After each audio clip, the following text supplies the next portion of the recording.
lo sucedido y que las relaciones vuelvan a su normalidad en la familia. Pasaron las semanas, hasta que llegó el mes de junio, la época de la cosecha.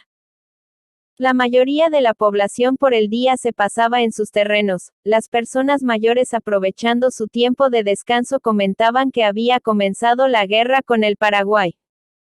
A diario los comentarios no faltaban en la plaza, en las lomas, calles y en los hogares. Una mañana nos sorprendieron a todo el pueblo con un objeto extraño por el cielo. Era un avión. Para la mayoría era la primera vez que escuchábamos el sonido de su motor poderoso y señalando con la mano gritábamos, "Lata pi isgo. Lata pe, isco". El avión giró sobre el pueblo lanzando papeles que caían sobre los techos, las calles y lomas. Los niños corrían para recogerlos. En los papeles decía que la guerra empezó y los bolivianos debían presentarse a las unidades del ejército para defender la patria.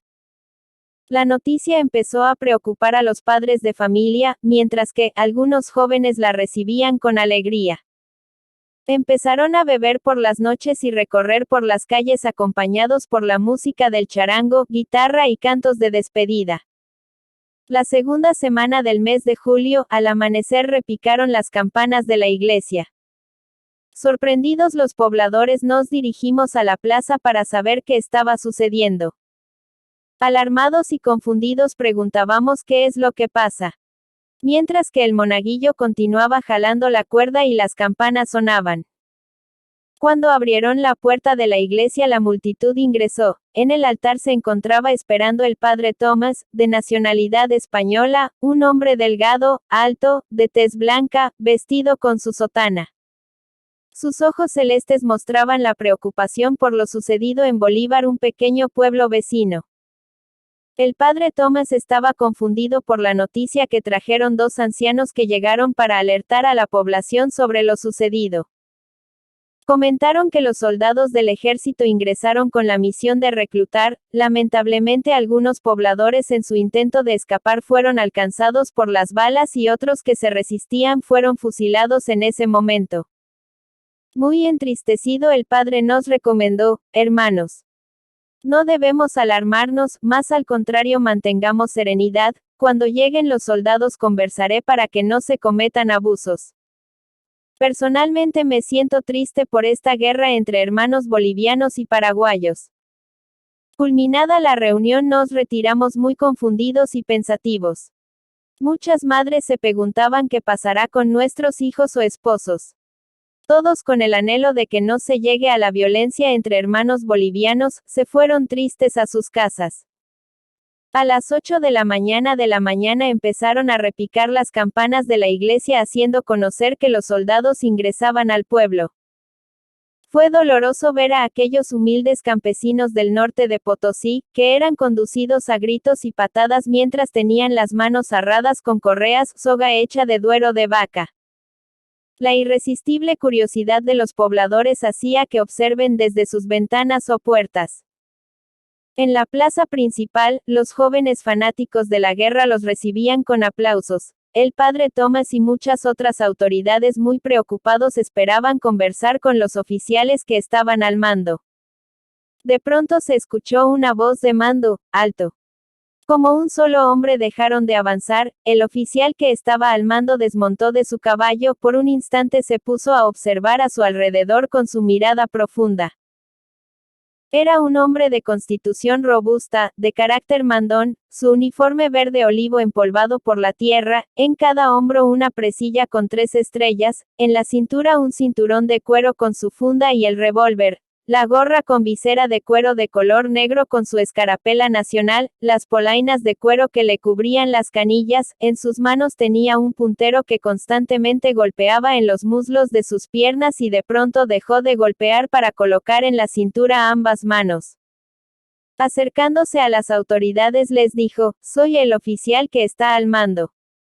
Y tengo órdenes de reclutar hombres para defender nuestra patria.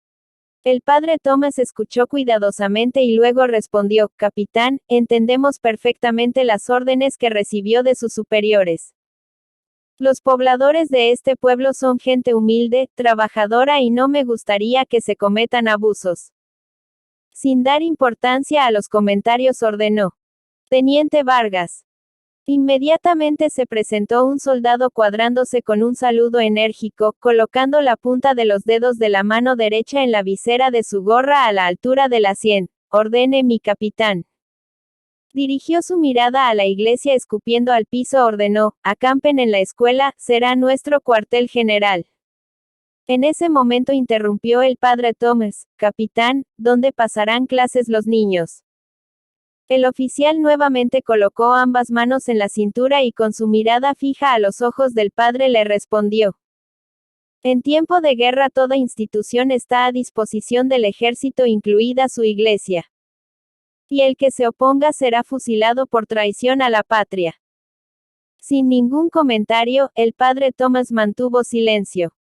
Mientras los soldados se dirigían a la escuela, se oyeron muchos gritos por parte de los dos suboficiales: carajo indios, caminen, caminen. Estos indios no querían reclutarse para la guerra, ya verán.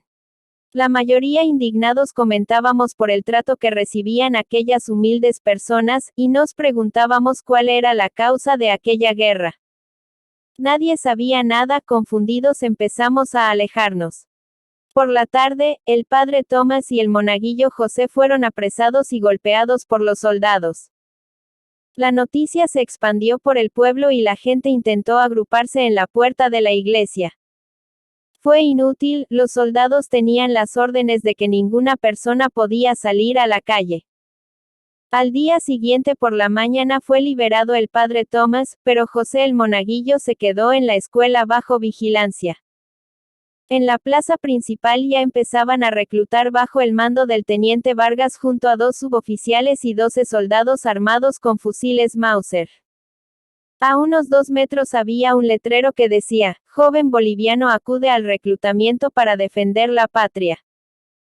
No tardaron los jóvenes voluntarios que, contentos, sacando pecho y demostrando valentía, se presentaban, mientras los niños, las muchachas y personas mayores observaban curiosamente haciendo comentarios.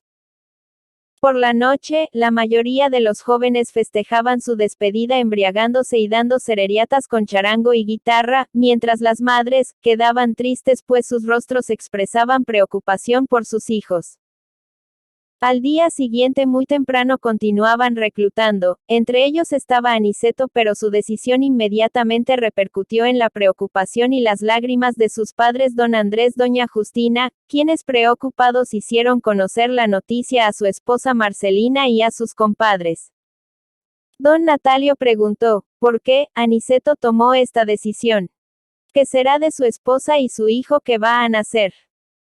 Tenemos que hablar con los oficiales para que lo suelten. Su padre, don Andrés de 57 años, fue con pasos lentos con la ayuda de su bastón debido a su reumatismo en los pies. Su madre doña Justina de 51 años, con el rostro arrugado, derramaba lágrimas silenciosamente, a cada momento se arreglaba el sombrero y la manta, mientras que Marcelina preocupada lloraba y mi padre don Natalio la consolaba tratando de calmarla. A pesar de la insistencia para que Aniceto vuelva a su familia, la respuesta de los oficiales fue tajante, que era imposible porque ya estaba bajo banderas. Después de 2 días, la plaza estaba colmada por la multitud de personas que escuchaban la misa, el padre Thomas daba la bendición y posteriormente las palabras de despedida a los que se marchaban a la guerra. Luego hubo unos minutos para la despedida de sus hijos, hermanos y esposos. En ese momento mi hermana Marcelina recomendaba a mi cuñado: Aniceto, cuídate mucho, te estaremos esperando. Piensa en nuestro hijo que va a nacer. Tratando de ocultar su tristeza inclinó la cabeza, pero no pudo soportar las lágrimas que empezaron a rodar una tras otra, silenciosamente movía la cabeza hasta que respondió: les prometo que regresaré. Cuídense mucho y también a mi hijo que va a nacer, los quiero mucho a todos. De pronto ordenó el capitán: Teniente Vargas, prosiga la marcha. Con un saludo enérgico respondió el oficial: es su orden, mi capitán. La bendición y posteriormente las palabras de despedida a los que se marchaban a la guerra. Luego hubo unos minutos para la despedida de sus hijos, hermanos y esposos. En ese momento mi hermana Marcelina recomendaba a mi cuñado, Aniceto, cuídate mucho, te estaremos esperando. Piensa en nuestro hijo que va a nacer.